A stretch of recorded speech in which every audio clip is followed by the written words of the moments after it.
Hi guys, welcome back to my channel. So in today's video, I thought I would discuss what I would recommend in 2024 as a first luxury handbag purchase. If you guys are interested to see my top 7 picks, then just keep watching. Just to preface this, I'm not going to be talking about any of the iconic starter bags, i.e. the Louis Vuitton Neverfull, the Louis Vuitton Speedy, a Chanel Walk, or a Chanel Flap. Especially on the Chanel parts, I'm not going to be recommending any Chanel bags, purely because if this is your very first luxury handbag, at least for me, I would have started off small, like old LV prices when a bag was like 600 to 1,000, then you kind of just work your way up, and then getting momentum and really thinking that luxury bags are worth your money. So that's why I'm not going to be talking about any Chanel bags, because the minimum requirement for a Chanel bag in 2024 is $4,000, and that's like minimum. And I feel like $4,000 for your very first bag, at least for me, is not very realistic when I was starting on my handbag journey. So anyways, so let's officially get started. So I'm gonna go in ascending order. So we're gonna start with the lowest priced bag to the highest in this series. So the first bag that I would recommend for a first time bag starter would honestly be the Fendi Walk. It is so freaking cute. One, it's iconic. It just looks like a more simplified version of their original baguette bag, which is already such a 10 out of 10 in everybody's eyes. But I actually tried this bag on. I tried this bag on in the yellow and I absolutely fell in love. I feel like on the online photos it looks kind of stiff and very small, and a couple of you guys actually told me that it was too small for your liking,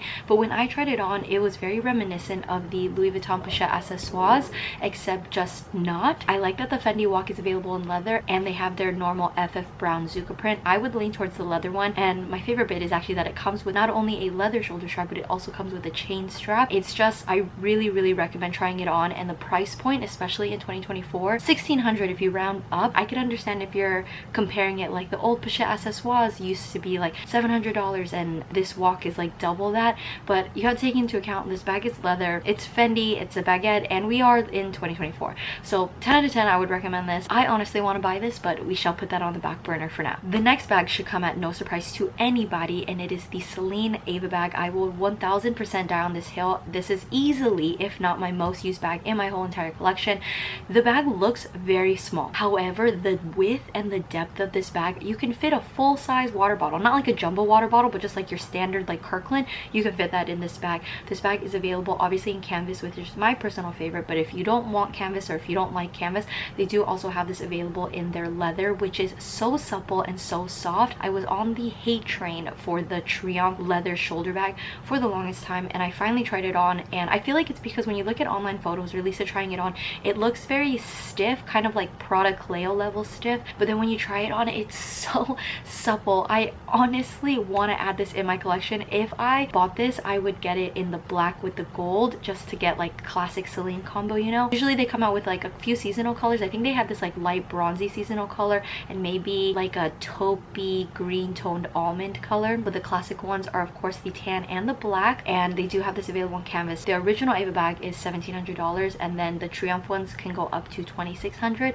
so you really are gauging it. However, I just so recommend this because you will wear this to the ground. I promise you, whether it's in canvas or leather, it will go with absolutely everything, especially the canvas versions. Rain or shine, this bag will survive. I took my Celine Ava in Triumph canvas to Disneyland and it was pouring, and not just raining, it was pouring. I was wearing jeans. My entire like leg length was one color because it was so wet outside, and my bag was completely fine the next day. No watermarks, no nothing. 10 out of 10 recommend this. It's unfortunate that this bag has had a price increase, because when the Ava bag in Triumph canvas first came out, it was $1,250. I will forever remember it was the same exact price as the vertical Cabosse tote, but because it got more popular, it is now $1,700. But I think it is still doable in the sense of that you can work towards it and save up for it. Maybe just put aside like $300 every single month to put it towards this bag, and trust me, you will get the cost per wear out of this. Okay, the next bag is a bag that I've talked about tons, and it is the Louis Vuitton Diane bag. Oh my word, I want this bag so desperately. I feel like the back pocket alone is just an automatic win. My only issue personally with this bag is that it comes with a jacquard strap that you have to pay for. If you don't want it, it doesn't matter, you still have to pay for it. So the current price of this is around $2,400, which is kind of expensive for a first first bag, but I feel like, again, I'm going to be saying this a lot, but the cost per wear that you will get out of this is insane. Zendaya loves this bag, and this is the thing that you have to take into account. Zendaya is a Louis Vuitton brand ambassador, and you best believe she gets gifted tons and tons of bags.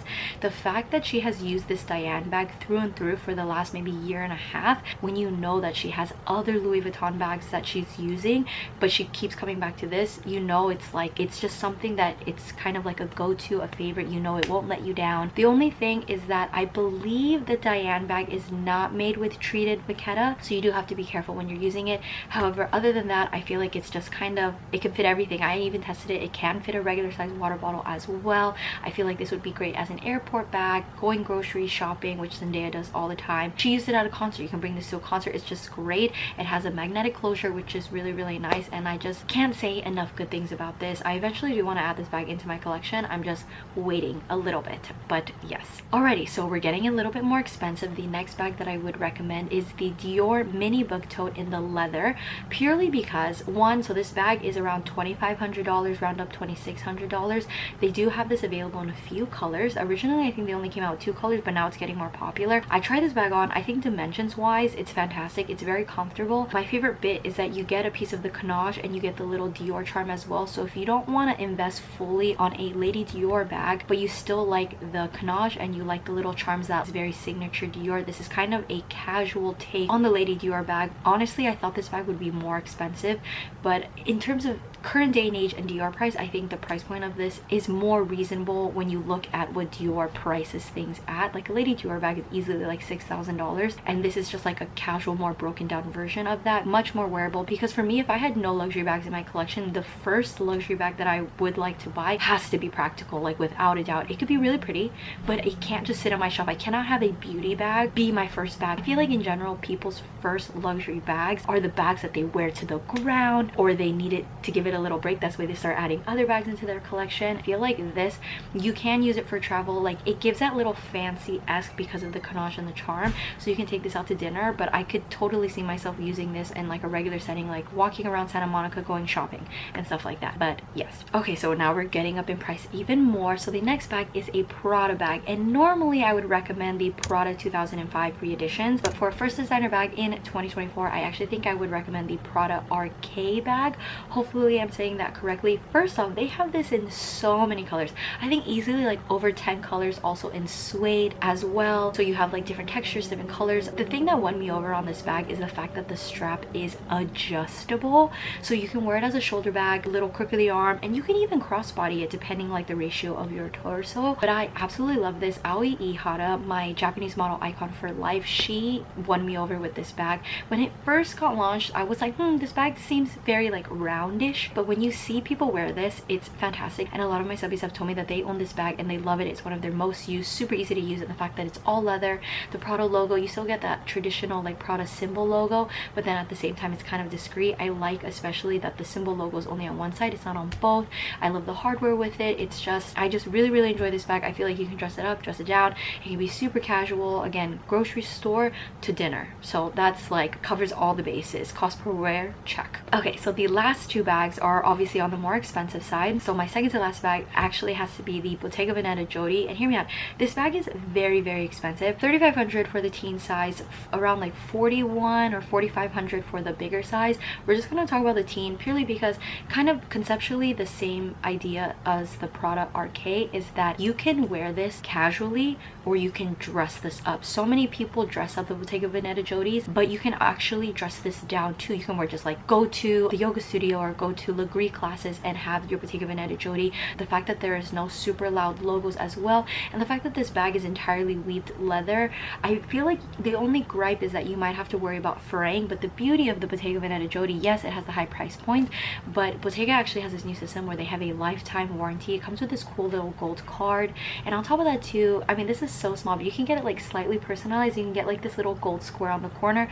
which I feel like with first bags, when people buy their first Louis Vuitton bag, they always get a little hot stamp. Not many people that want to resell, but people that are like, this is very special to me, the personalization makes it, I feel like, even better for a first bag. So the Bottega Veneta jodie is offered in so many different colors, so many different sizes, so you do have options, but I feel like the teen size would actually be a very good first choice because you can wear this to dinner, where I feel like the small might be a little bit too big to go to dinner, but at the same time the teen could fit if you're just walking around, again, like Santa Monica, Beverly Hills, or if you're just like in K-Town or something like that. It's discreet enough that you don't have to feel like a Target, but at the same time fancy enough for the people that know. Again, Bottega Veneta jodie, a bag that I also want to add into my collection. And then the other beauty about the Bottega Veneta jodie, if you want this to be your first designer bag, is that you can find so many Bottega Veneta jodies on FASHIONPHILE pre-loved, so you can get like at least $500 off. So that's great if you can get a discount on your first designer bag. And then my last recommended bag, I feel like I could not have made this video without talking about my ride or dies, the flamenco, specifically actually